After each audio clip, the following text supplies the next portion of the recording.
Assalamualaikum warahmatullahi wabarakatuh. Perkenalkan, nama saya Muhammad Advan Arsek pertama sebagai perwakilan dari kelompok 6 yang akan membahas sekilas tentang materi perkembangan usia pada 50-60 tahun. Usia 50-60 tahun ini tergolong pada usia madya. Nah, yaitu peralihan dari usia dewasa muda, di mana masa itu dibangun struktur kehidupan baru yang berlangsung sampai fase berikutnya. Yang semulanya dari dewasa madya, yaitu umur 45 sampai 50 tahun dan 50 sampai 55 tahun, kemudian di usia puncak yaitu 55 sampai 60 tahun. Saya akan menjelaskan tentang perkembangan motorik. Yang pertama yaitu penurunan otot-otot yang menopang tegaknya tubuh. Yaitu penurunan yang paling nyata dirasakan lansia adalah pada kelenturan otot-otot tangan bagian depan dan otot-otot yang menopang tegaknya tubuh. Yang kedua yaitu penurunan kecepatan motorik dalam gerakan.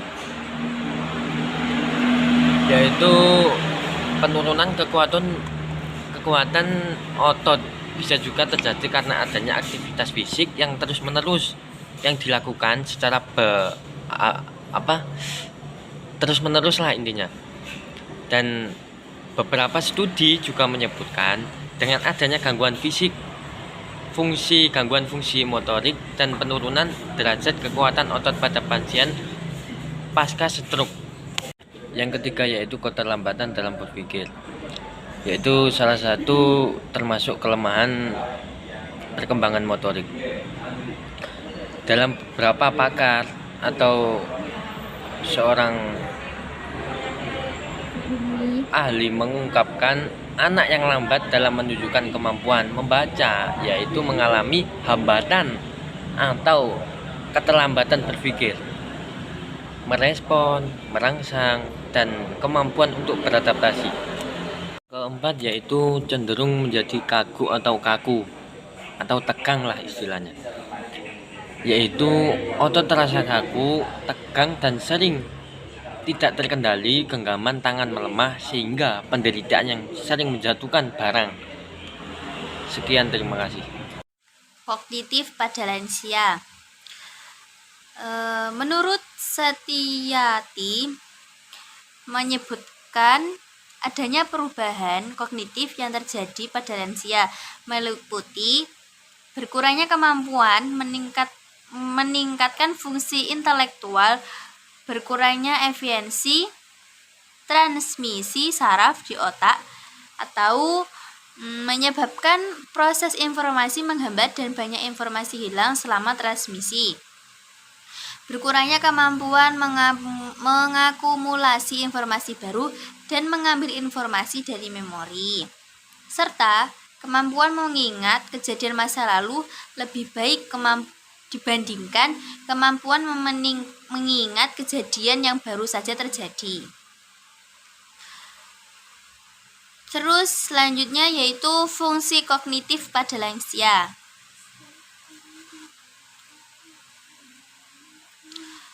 Umumnya, lansia akan mengalami penurunan fungsi kognitif dan psikomotor.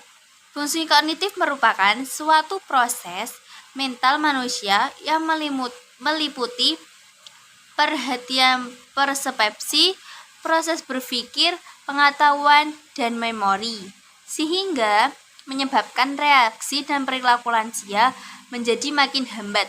Sebanyak 75% dari sebagian otak besar merupakan area kognitif. Sementara fungsi psikomotorik meliputi hal-hal yang berhubungan dengan dorongan kehendak seperti gerakan, tindakan, koordinasi yang berakibat bahwa lansia menjadi kurang pendekatan. Selanjutnya yaitu penyebab penurunan kognitif pada lansia. Penurunan kemampuan kognitif pada lansia memperlihatkan perubahan sering dengan perubahan kondisi kesehatan. Otak lansia sebagaimana organ lain memperlihatkan kehilangan yang gradual. Secara umum, diasumsikan bahwa Penurunan fungsi kognitif pada lansia disebabkan oleh perubahan morfologis jaringan cerebral, penurunan kapasitas sirkulasi, dan neurotransmitter. Selanjutnya yaitu faktor yang mempengaruhi fungsi kognitif. Yang pertama yaitu usia, yang kedua stres, depresi, dan ansietas. Yang ketiga yaitu latihan memori, yang keempat yaitu genetik.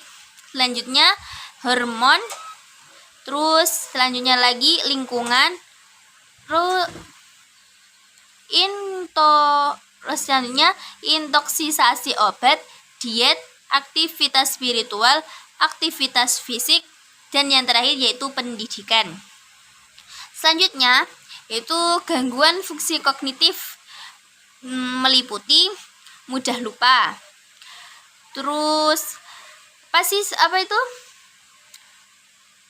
Adapun kriteria dialogis mudah lupa berupa yaitu 1. Mudah lupa nama benda, nama orang. Yang kedua, memanggil kembali memori atau terganggu. Yang ketiga yaitu mengingat kembali memori. Yang keempat, bila diberi petunjuk bisa mengenal kembali. Yang kelima, lebih sering menjabarkan fungsi atau bentuk daripada menyebutkan namanya. Yang kedua yaitu mild cognitive impairment, atau biasa disebut yaitu gejala yang lebih berat dibandingkan mudah lupa. Dan kriterianya yaitu 1. Gangguan memori yang dikeluhkan pada pasiennya sendiri, keluarganya maupun dokter yang memeriksanya. Kedua, aktivitas sehari-hari masih normal.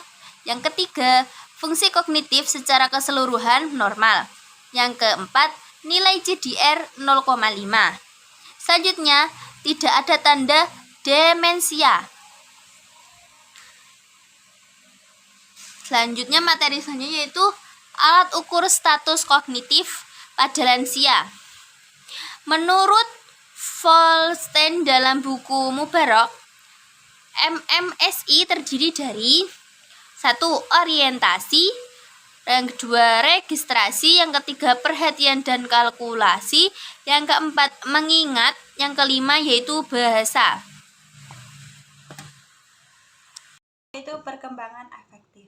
Yang pertama yaitu sabar. Pada usia ini, orang-orang cenderung melakukan tindakan menahan diri dari hal-hal yang ingin dilakukan, menahan diri dari emosi, dan bertahan serta tidak mengeluh pada saat sulit atau sedang mengalami musibah. Selanjutnya yaitu rasa syukur. Bersyukur atau berterima kasih atas apa yang dimiliki atau diperoleh saat ini. Selanjutnya yaitu religiusitas. Pada usia ini, mayoritas orang-orang yang bersikap positif pada ajaran agama, berusaha mempelajari dan memperdalam ilmu agama. Yang terakhir yaitu tenggang rasa. Seseorang pada usia ini sudah mampu menghargai dan menghormati orang lain bahkan secara lisan maupun perbuatan. Manusia adalah makhluk sosial, sehingga di dunia sosial ini peran kehidupan menjadi sangat lebih luas, dan hal ini didasari oleh beberapa faktor, yaitu yang pertama keintiman, yang kedua generalitas, dan yang ketiga adalah integritas. Pertama, keintiman. Nah, keintiman ini dapat diartikan sebagai suatu kemampuan untuk memperhatikan seseorang atau orang lain dan membagi pengalaman dengan mereka. Orang-orang yang tidak dapat menjalin hubungan intim dengan orang lain akan terisolasi. Nah, menurut Erikson, pembentukan hubungan intim ini merupakan tantangan utama yang dihadapi oleh orang yang memasuki masa dewasa akhir. Kemudian yang kedua, perkembangan generatif. Nah, perkembangan ini adalah tahap perkembangan psikososial ketujuh yang dialami individu selama masa pertengahan masa dewasa. Ketika seseorang mendekati usia dewasa akhir, pandangan mereka ini mengenai cara kehidupan cenderung berubah. Mereka tidak lagi memandang kehidupan dalam pengertian waktu, masa kanak-kanak, seperti cara anak muda memandang kehidupan, tetapi mereka mulai memikirkan dan mengenang tahun yang tersisa untuk hidup. Nah, Pada masa ini itu banyak sekali orang yang membangun kembali kehidupan mereka dalam pengertian mungkin kayak prioritas dan menentukan apa yang penting untuk dilakukan dalam waktu yang masih tersisa. Kemudian faktor yang terakhir, perkembangan integritas. Nah, perkembangan integritas ini merupakan tahap perkembangan psikososial Erikson yang terakhir. Integritas paling tepat dilukiskan sebagai suatu keadaan yang dicapai seseorang setelah memelihara benda-benda, orang-orang, produk-produk, dan ide-ide, serta setelah berhasil melakukan penyesuaian diri dengan berbagai keberhasilan dan kegagalan dalam kehidupannya. Nah, lawan dari integritas ini adalah keputusan tertentu dalam menghadapi perubahan-perubahan siklus kehidupan individu terhadap kondisi-kondisi sosial dan historis, ditambah dengan kefanaan hidup menjelang kematian. Perkembangan beragama pada usia 50 sampai 60 tahun. Yang pertama, adanya kemantangan beragama. Maksudnya, beragama bagi orang dewasa sudah menjadi sikap hidup dan bukan sekedar ikut-ikutan. Yang kedua, adanya kemantapan jiwa dalam beragama, yakni memiliki tanggung jawab terhadap pilihannya. Yang ketiga, semangat dalam pencarian dan pengabdian kepada Tuhan. Yang keempat, pelaksanaan ajaran agama yang konsisten, misalnya dalam melaksanakan sholat, puasa, dan sebagainya. Yang kelima, kehidupan beragama lebih dinamis. Yang keenam, memiliki pandangan hidup yang komprehensif atau menyeluruh. Pada usia matia lanjut, yakni dari 50 sampai 60 tahun, perkembangan keberagamaannya yakni daya tarik ke arah religi mulai terlihat atau lebih mendekatkan diri ke agama, seperti bersosial dengan menghadiri lembaga keagamaan, menghadiri majelis keagamaan, mengisi waktu luang dengan mendengarkan ceramah, membaca kitab, dan juga mempersiapkan diri menghadapi kematian.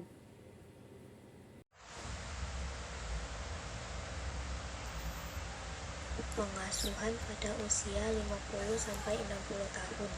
1. Menata kembali fasilitas dan sumber fisik, di mana keluarga ataupun pengasuhnya diharapkan mampu untuk memberikan fasilitas yang sesuai dengan kebutuhan usia dewasa matia, serta menyediakan sumber gizi yang sempurna bagi usia ini. Kedua, memperluas siklus keluarga. Pada usia ini, individu tersebut cenderung mulai merasakan kesepian dan mulai mengalami masa krisis, sehingga dengan adanya perluasan siklus keluarga diharapkan individu tersebut mampu untuk kembali dalam konstrukturan hidupnya. Ketiga, berkomunikasi secara efektif. Dengan terus menjaga komunikasi bersama keluarga akan memberikan perasaan bahwa individu tersebut tidaklah sendirian. Keempat, menjadikan sebagai model panutan. Pada usia ini, keluarga diharapkan mampu untuk menjadikan orang tua mereka sebagai model panutan dalam kehidupan mereka. Hal tersebut dipercaya akan mampu membantu dewasa matia kembali percaya pada dirinya sendiri bahwa mereka berhasil memberikan contoh yang baik selama hidupnya pada keluarga dan lingkungannya. 5. Memberi tanggung jawab yang sesuai dengan batas umur. Dengan memberi tanggung jawab dapat membuat individu tersebut merasa tetap dapat untuk diandalkan. Sekian dari kami, terima kasih. Jika ada yang ingin ditanyakan kepada kelompok kami, silakan bertanya ya teman-teman ya. Wassalamualaikum warahmatullahi wabarakatuh. Bye semua.